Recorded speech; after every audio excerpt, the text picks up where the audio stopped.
சங்கீதம் 116 அதிகாரம். கர்த்தர் என் சத்தத்தையும் என் விண்ணப்பத்தையும் கேட்டதினால் அவரில் அன்பு கூறுகிறேன். அவர் தமது செவியை எனக்கு சாய்த்தபடியால் நான் உயிரோடு இருக்கும் அளவும் அவரை தொழுது கொள்வேன். மரண கட்டுகள் என்னை சுற்றி கொண்டது, பாதாள இக்கட்டுகள் என்னை பிடித்தது. இக்கட்டையும் சஞ்சலத்தையும் அடைந்தேன்.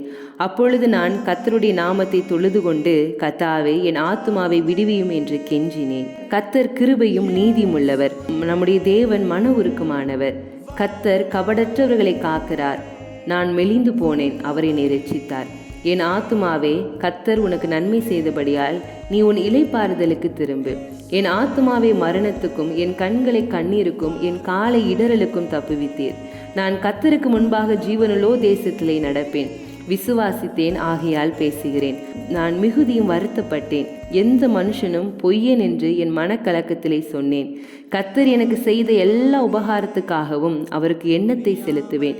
இரட்சிப்பின் பாத்திரத்தை எடுத்துக்கொண்டு கர்த்தருடைய நாமத்தை தொழுது கொள்வேன். நான் கர்த்தருக்கு செய்த பொருத்தனைகளை அவருடைய ஜனங்கள் எல்லாருக்கும் முன்பாகவும் செலுத்துவேன். கர்த்தருடைய பரிசுத்தவான்களில் மரணம் அவர் பார்வைக்கு அருமையானது. கர்த்தாவே, நான் உமது அடியேன். நான் உமது அடியாளின் புத்திரனும் உமது ஊழியக்காரனுமாயிருக்கிறேன். என் கட்டுகளை அவிழ்த்து விட்டீர். நான் உமக்கு ஸ்தோத்திர பலியை செலுத்தி கர்த்தருடைய நாமத்தை தொழுது கொள்வேன். நான் கர்த்தருக்கு செய்த பொருத்தனைகளை அவருடைய ஜனங்கள் எல்லாருக்கும் முன்பாகவும் கர்த்தருடைய ஆலயத்தின் பிரகாரங்களிலும் எருசலேமே உன் நடுவிலும் நிறைவேற்றுவேன். அல்லேலூயா.